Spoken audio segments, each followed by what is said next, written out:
Hi everyone, welcome back to video. എല്ലാവർക്കും സുഖമാണെന്ന് പ്രതീക്ഷിക്കുന്നു. ഒരു ഷോർട്ട് വീഡിയോയിൽ വന്നിട്ടുള്ളത് നമ്മുടെ നേത്ര പ്ലസ് ആപ്ലിക്കേഷനിൽ ഒരു കിടിലൻ ഫീച്ചർ വന്നിട്ടുണ്ട്. അത് ജസ്റ്റ് നിങ്ങൾക്ക് പരിചയപ്പെടുത്തുന്നതിന് വേണ്ടിയിട്ടാണ് ഈ ഒരു ഷോർട്ട് വീഡിയോയിൽ വന്നിട്ടുള്ളത്.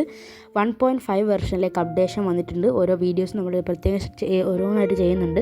അപ്പം ഇന്നത്തെ വീഡിയോയിലൂടെ ഞാൻ പരിചയപ്പെടുത്തുന്നത് വോയിസ് റിമൈൻഡർ എന്ന ഫീച്ചറിനെ കുറിച്ചുള്ള ലോങ് വീഡിയോ നമ്മൾ ചെയ്തിട്ടുണ്ടായിരുന്നു. അതിൽ വന്നിട്ടുള്ള ചെറിയൊരു ഫീച്ചറാണ്.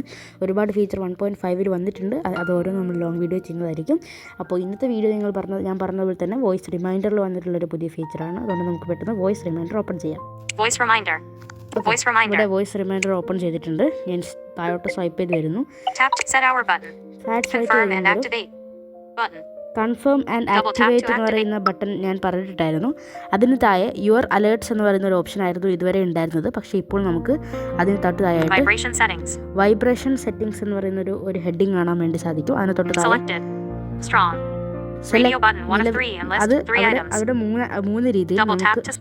മൂന്ന് രീതിയിൽ നമുക്ക് വൈബ്രേഷൻ സെലക്ട് ചെയ്യേണ്ടത് എങ്ങനെയാണെന്നുള്ള ഒരു രീതി അവിടെ കാണാൻ വേണ്ടി സാധിക്കും. Strong, small, of. ഇങ്ങനെ 3 സംഭവങ്ങളുണ്ട് ഇവിടെ. സ്ട്രോങ്, സ്മോൾ, ഓഫ്, ഇങ്ങനെ 3 സെറ്റിങ്സ് ഉണ്ട് കേട്ടോ. ഇത് എന്ന് മനസ്സിലായല്ലോ.